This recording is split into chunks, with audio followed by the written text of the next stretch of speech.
A thief hunted.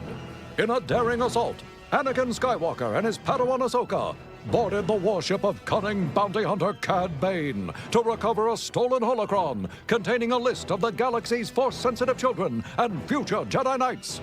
After a desperate chase and duel with the villain, Anakin and his troops defeated Bane, but were forced to evacuate his doomed vessel without the holocron.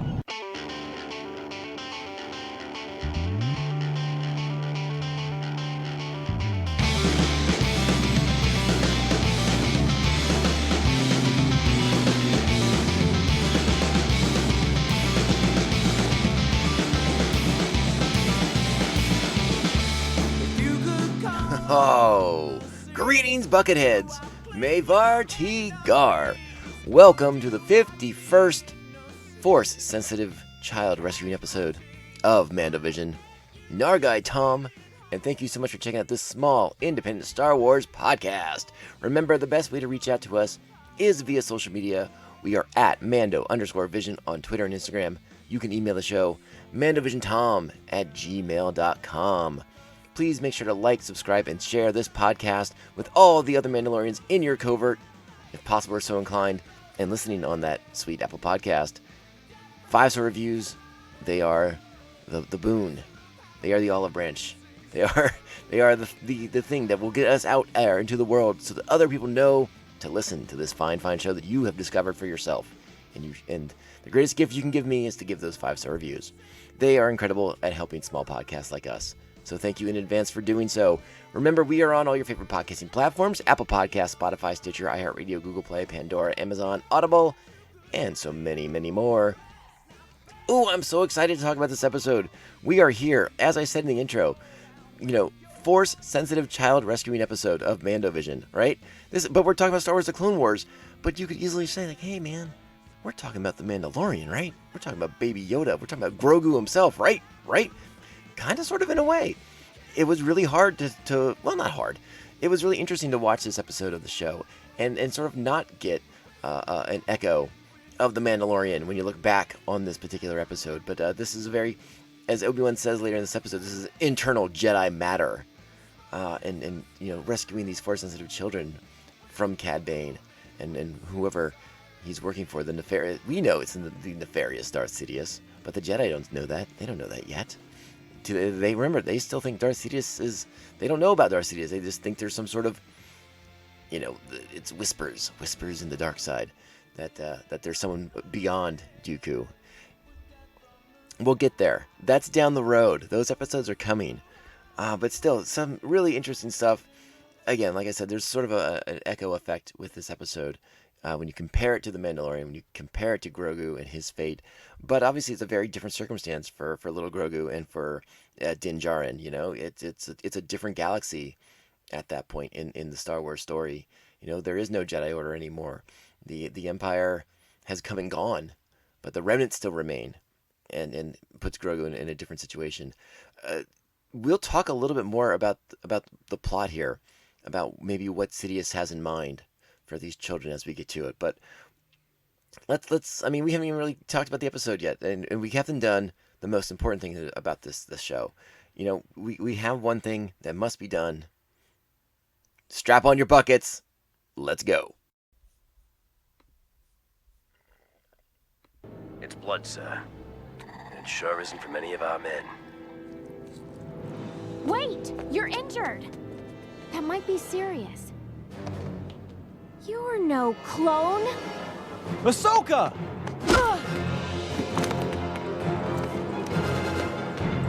And there it is.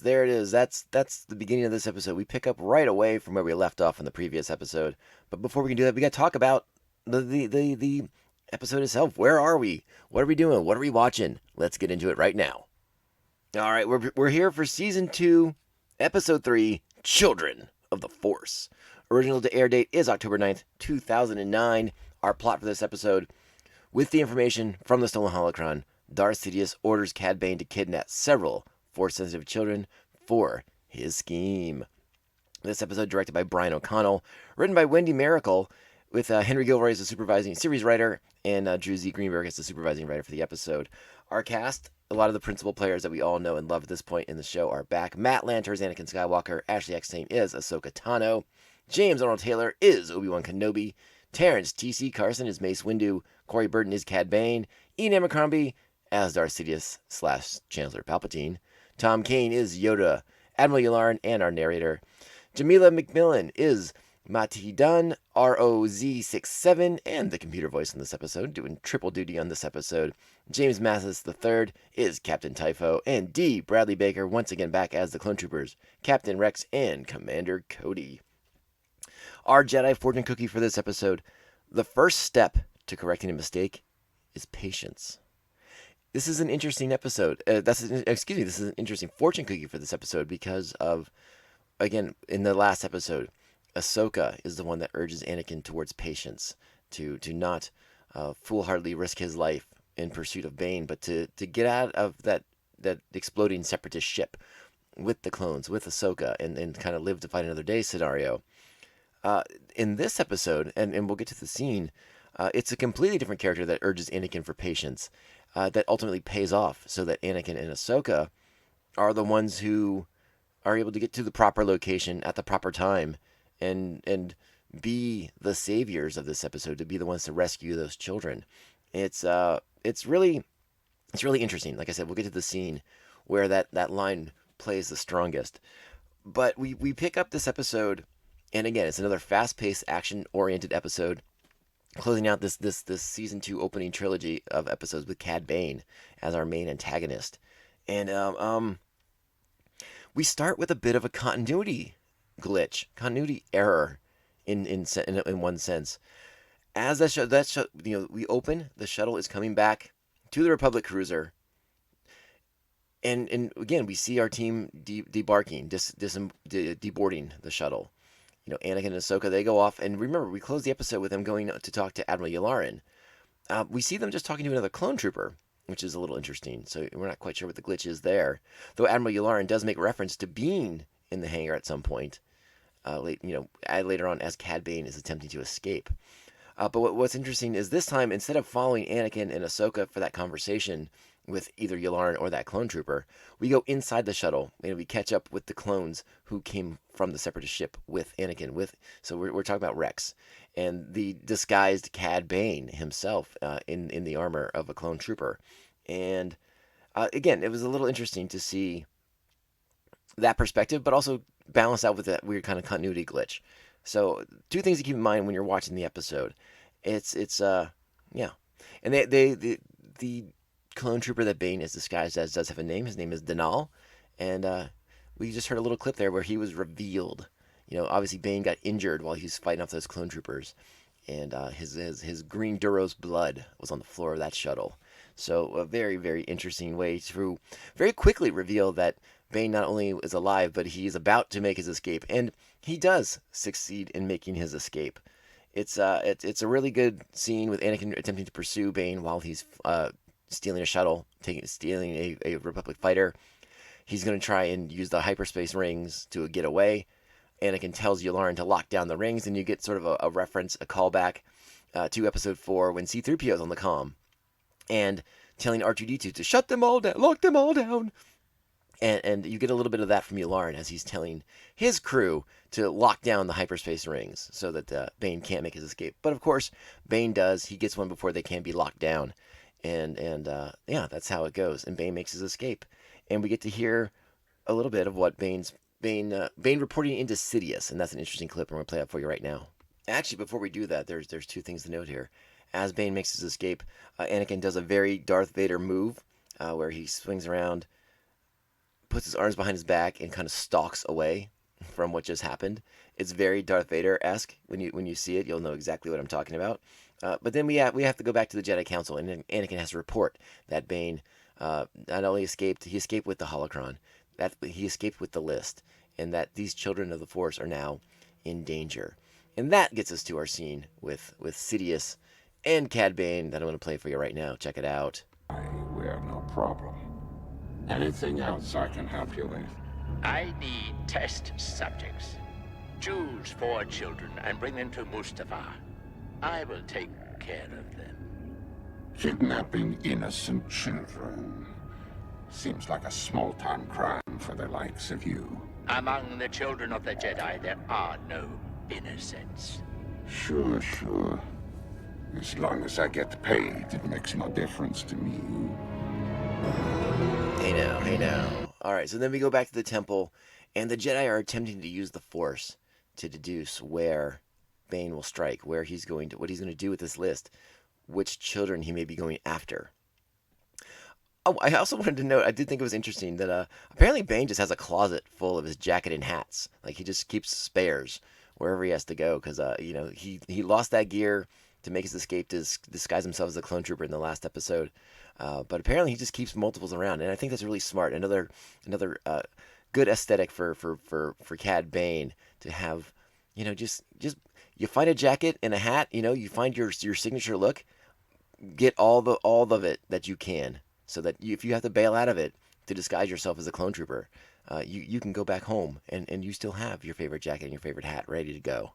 That's smart. Cad Bane, always thinking 3 moves ahead. This guy, I love it. I love it. So now we go to the Jedi Council room, and we see Mace Windu and Yoda and Obi-Wan and Anakin attempting to figure out where Cad will strike, which children of the Force are in danger. And it's interesting as they all sort of present different pieces of information, and they sort of piece together where he's going to go. I think the scene plays out really nicely. Ultimately, what happens is we get Ahsoka and Anakin are going to team up and go to Naboo to rescue a Gungan child. And I was racking my brain about this, because when we find out that it's a Gungan who is on the list of potential Jedis, I had to think, and I was sort of drawing a blank, and I don't know if anyone out there in our wonderful audience can answer the question. But have we seen a Gungan Jedi anywhere? Obviously, in season 1, we had the episodes where Jar Jar was mistaken for a Jedi, and for the Bombad General episode and those things. But I was trying to think of other pieces of Star Wars material, whether it was in any of the novels or even the comic books. Anything. I was trying to think if we've seen a Gungan Jedi before, and I was sort of drawing a blank. But if anyone has a reference out there that they can think of, I mean, I'm sure I can Google it at some point too. That might just be easier, and maybe I'll get an answer for you at the end of the episode. But it was one of those things that made me pause, and I was like, wait, have we seen a Gungan Jedi, an actual Gungan Jedi, in anything? I sort of want to. I kind of sort of in the back of my head think there was reference to one in the High Republic books, in one of the first 2 High Republic books that I read. But I couldn't swear to that. So maybe I will be hitting that Google machine between takes here. We'll see what happens with that. So Ahsoka and Anakin are going to go to Naboo and help the future Gungan Jedi, and then Obi-Wan will go to Rhodia. Remember, we've been to Rhodia before, back in season 1, in one of the episodes where Jar Jar is mistaken for a Jedi Knight. So we've seen Rhodia before. This is a little bit more of a bustling Rhodia, though. A lot more activity going on, a lot more of a population that we can see and feel. I also wanted to point out that, we didn't talk about it very much in the last episode, but Bola Rapal, the Jedi who was the caretaker of that Kyber crystal with the information on it, Bola Rapal, a Rhodian. Now we're going to Rhodia, and we have to rescue a Rhodian child. And maybe I'd forgotten that Star Wars had done this on occasion, where they would show these young children and like these babies, but we get like a baby Rhodian, and we get like a baby Nautolan in this episode, and they're super cute. It's not just Baby Yoda that's the cutest thing on the planet, though he still is. But it's like, oh, they have, Star Wars hasn't done they've done a pretty bang up job of having some cute kids in it. I think it's just because this animated series was very niche for a very, very long time. It was for like the diehards, but now that it's on Disney Plus and it's more out there, I'm surprised there isn't more of a groundswell for baby Rhodian toys and baby Nautolans and stuff like that. Though maybe it's coming. Maybe the next wave of Beanie Babies is going to happen, and that's what it's going to be. Who knows? But something interesting to consider. So our heroes are about to split off, go in different directions. And again, we still have Cad Bane out there lurking. A lot going on in this episode. A lot of high stakes coming up. Okay, so I did a quick Google search there, and yeah, there have been some Gungan Jedis in some of the canon, though I don't think it's considered actual canon anymore. This child that we see might be the only canon Gungan that we are aware of at this point in time. But it is to be noted that there was in a role-playing game another Gungan Jedi named Kinya Dosen and a Gungan Sith named Kosa Yinhadu.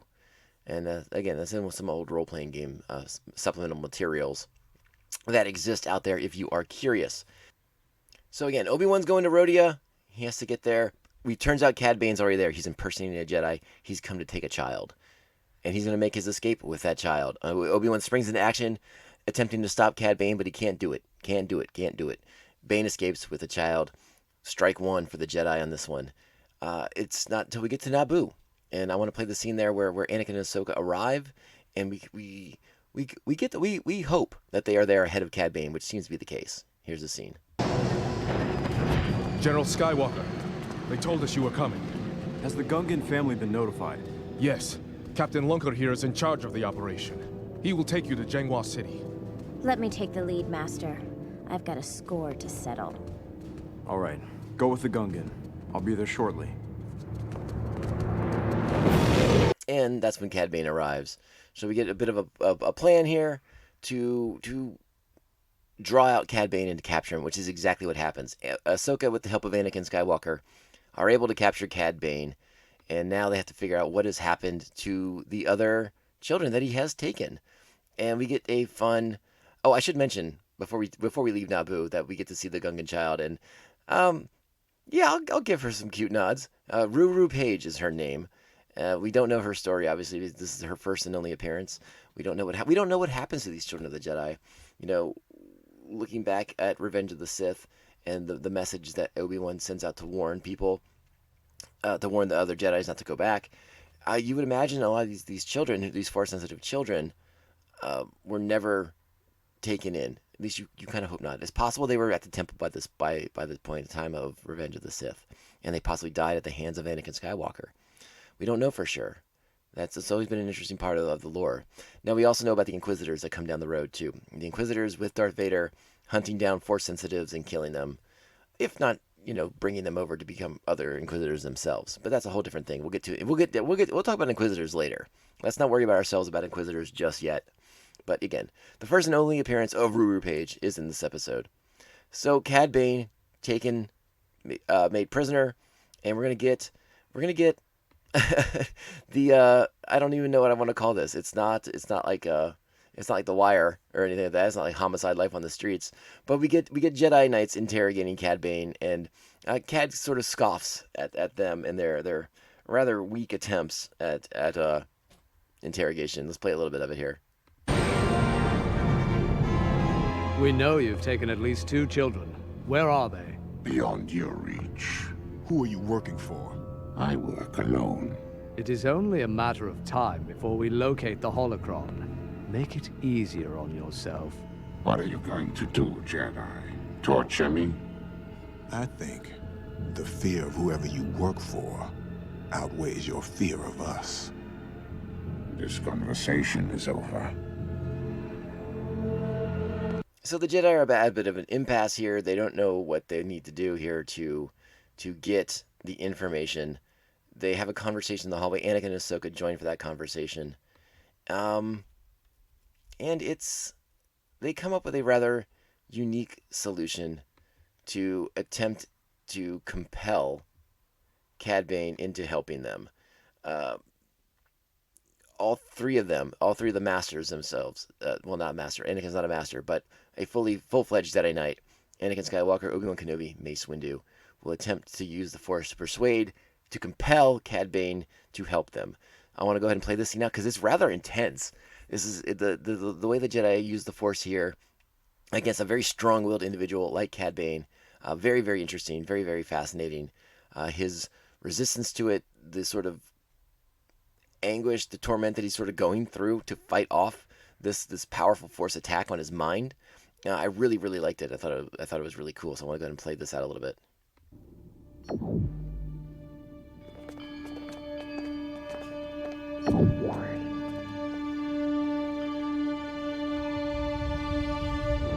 will take us to the holocron. Jedi mind tricks don't work on me. You will take us to the holocron. Forget it! You will take us to the holocron. I won't. And you will take us now! I will take you. No! Get out of my head!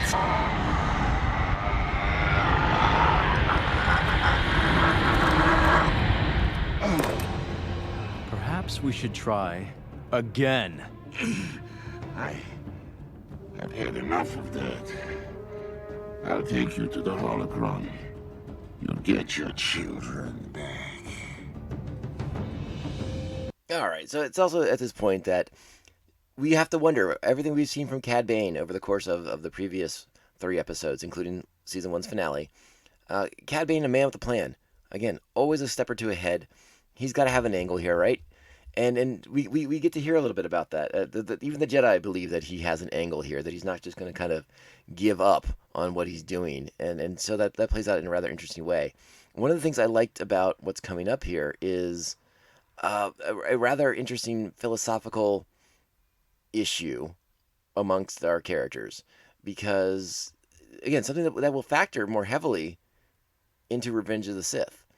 And that would be when the philosophy of, or the struggle of internal Jedi matters that the Republic needs not be concerned themselves with, and Chancellor Palpatine's attempt to insert himself into Jedi affairs, and Anakin Skywalker's belief that as soldiers of the Republic, they have a duty to keep the Chancellor informed, and that comes to light here in a scene that I think is also very, very interesting. So I want to go ahead and play a little bit of this, and we get this is where we also get the idea that Mace and Obi-Wan are very well aware that they are most likely going into a trap at Cad Bane's behest.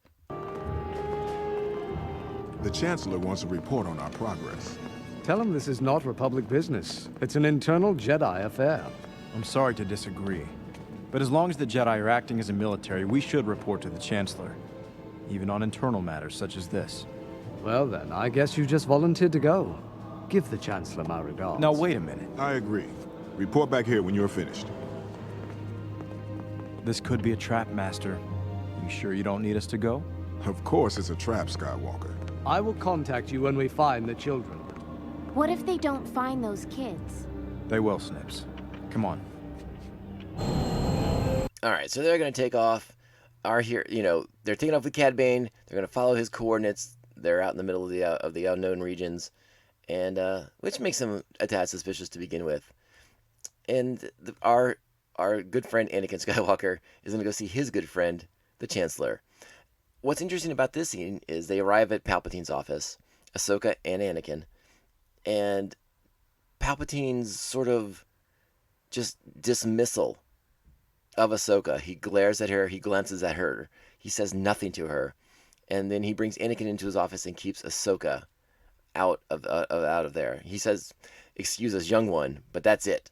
And is again very dismissive of her. And I'm curious if that is simply because he wants to discuss privately with Anakin situations and scenarios, or if this is sort of that imperial anti-alien mentality. And that that Palpatine in groups has to put up with, but now in a private moment can just dismiss this alien who is again a non-human. But I don't know if it's more to that or other than the fact that he just wants to talk to Anakin alone. So I did want to talk about this scene, so let me play it out here. It is good to see you, Your Excellency. As he glances at Ahsoka. Excuse us, child. And again, brings Anakin to his office, leaves her out there, just to chill. I understand you made an important arrest in the plot to destroy the Jedi. To think a simple bounty hunter could create such a plan. I believe someone else, someone much more powerful, was behind this.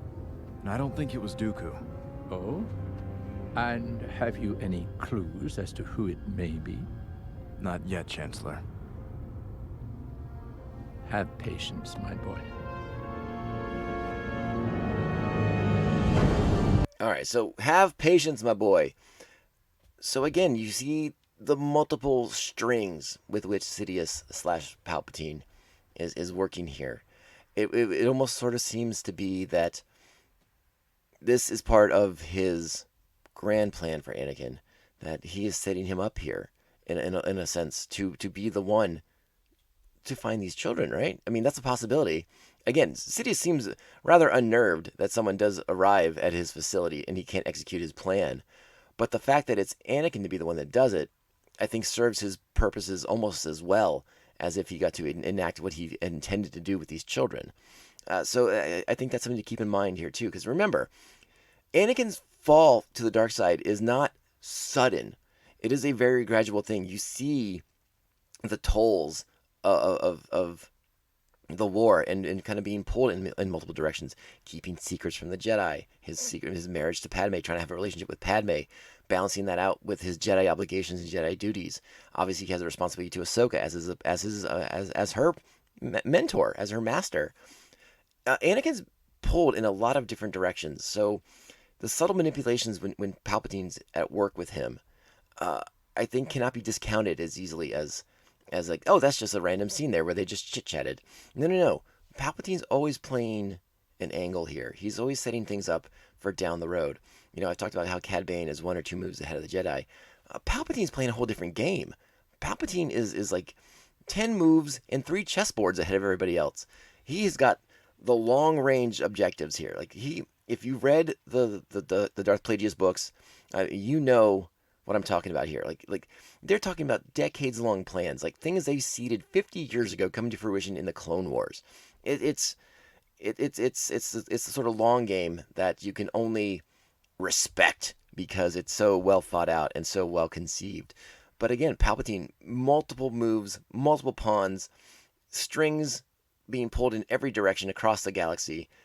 He has his hands in so many pies. The man loves pie. He must, because he has his fingers in so many of them. It's ridiculous. So don't just dismiss that scene as something casual. Yes, his plans will be stopped, and I'm sure that annoys him. But it being Anakin to be the one that does it, I think that pleases him. So it's not a complete loss in that regard.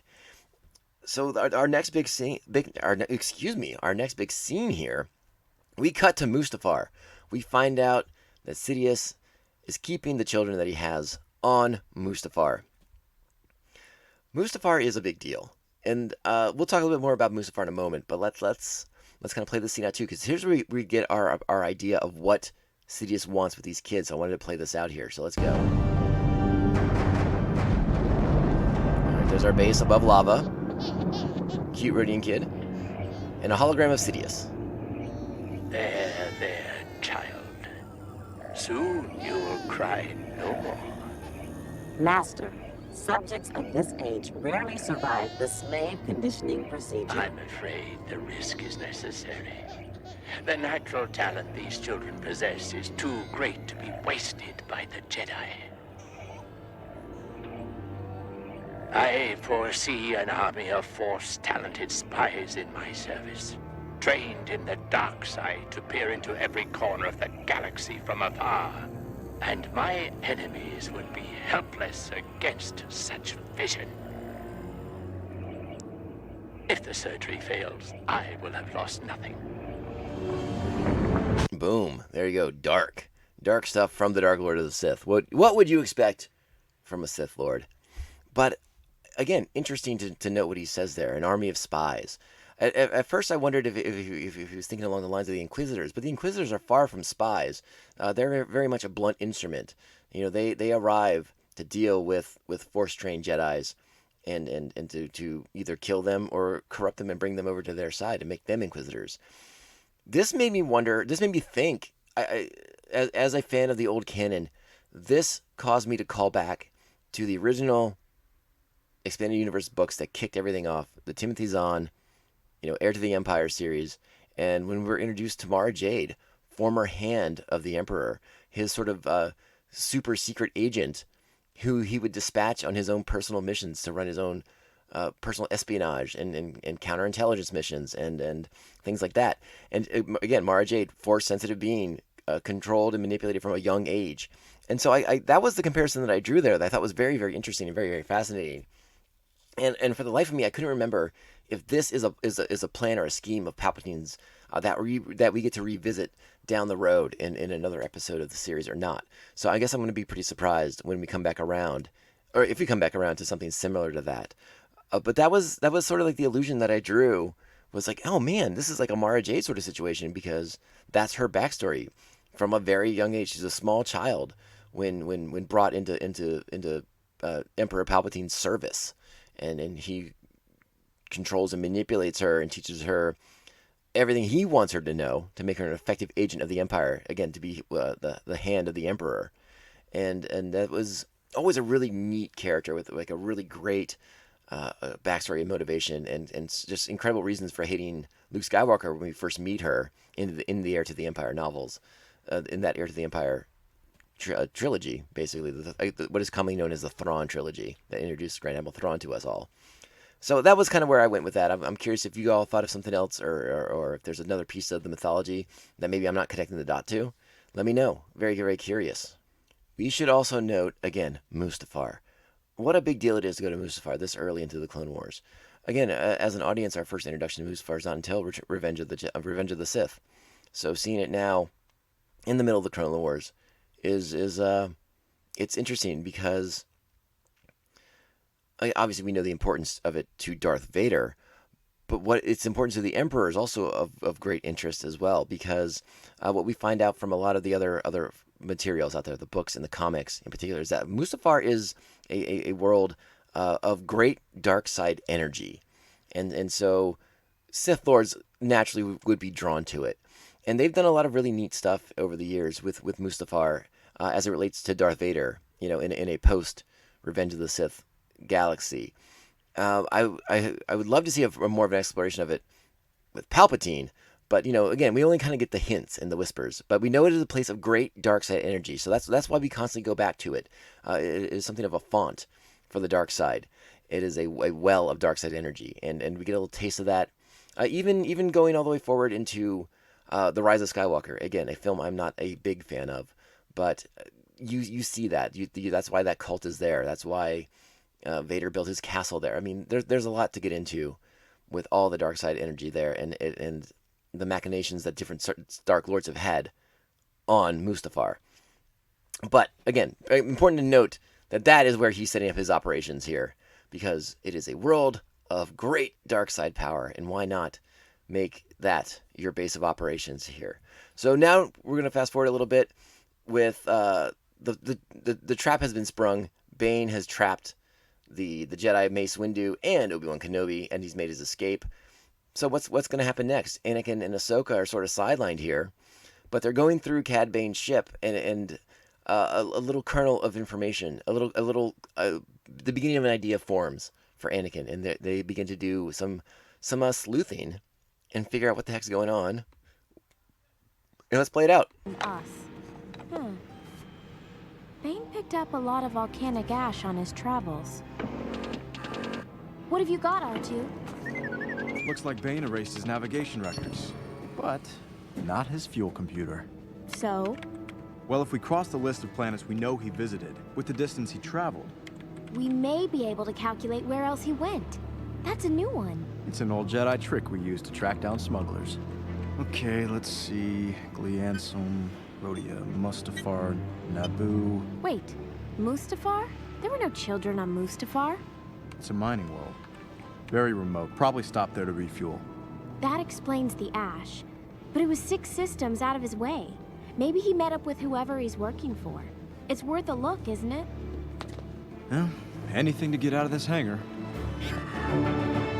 All right, it's at this point that the episode moves insanely quickly as we rocket towards our conclusion here for this episode of Star Wars: The Clone Wars. Because, wow, listen, this is just how it has to be. It's just how it has to be. So Obi-Wan and Mace are going to be able to get the holocron. They're able to recover the holocron before Bane's base blows up, so they can make their escape as well. You got Ahsoka and Anakin. Now that they know that Bane has been to Mustafar, they're going to go and investigate, which will lead them directly to the children. Turns out they were right, as Palpatine predicted. Patience was the best ally in this scenario for Anakin. His patience is what led him to go down this path to find the children, to recover the children from the droids. I like how quickly, once Sidious is informed that ships are coming and it's not Cad Bane's, that he quickly abandons this base. He's like, dump it. Turn the gravity off, let it fall into the lava, take the kids to the secondary location.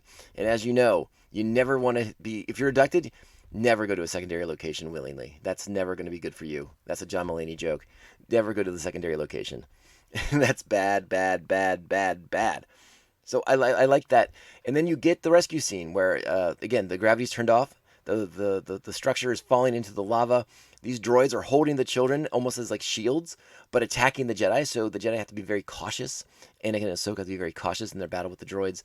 Not only because the droids are armed and trying to kill them, but you don't want to harm the kids. And at the same time, the structure, the platform, collapsing into the lava. Anakin gets to make a great rescue here. You force pulling one child to him, then bouncing off the droid, who is perilously hanging above the lava, and then running up a wall, which is very much out of like Fallen Order video game. I loved it. Loved seeing that. That was super, super cool. And they make their escape, and the installation is destroyed so that all evidence of like maybe who's pulling Cad Bane's strings remains a mystery.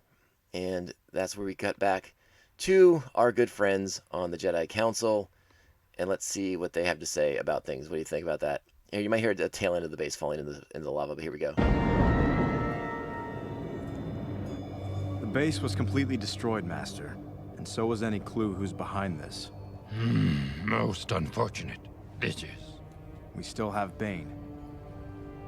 No, they don't. He got away again? The important thing is that the children are safe and we've recovered the holocron. The list is intact, and there is no evidence it was copied. Still, the future of all Jedi, uncertain is. Move forward cautiously. We must. All right, there it is. That is the episode. That is Children of the Force. What a great episode. I really enjoyed this. Much like the other episodes in this series, I think this is a rock-solid 3-episode arc. I get 8.5 for me. Big fan of this. I love the action. I love the pacing in these 3 episodes. A lot of like really quick stuff. And even the slow, quieter moments, like Anakin with the Chancellor. Again, it's a short scene, but there's a lot there to kind of parse through. And again, seeing the machinations of Palpatine and the multiple levels he's working on. It's impressive. And again, it's not even obvious in this episode. You just have to kind of, it's 3-dimensional chess he's playing, and everyone else is playing 2D. You know, that's what's going on there, and I love it. I love it so much. And as the show plays out, and as the show goes on, we'll get into more of those levels, of those layers that Palpatine's getting on. But we're so early in the show still. I mean, it's season 2, but things escalate quickly in this season, and things get more complex as the show goes on, and we start diving into some of the mythology and the lore of the Jedi and the Sith. Some great stuff to look forward to. I hope you're all having as much fun looking back on these as I am. This is just a real treat for me, and I thank you all for coming with me on the journey. It's been a lot of fun, and we're going to keep it going. A reminder, next week, actually you'll be hearing this episode on Monday.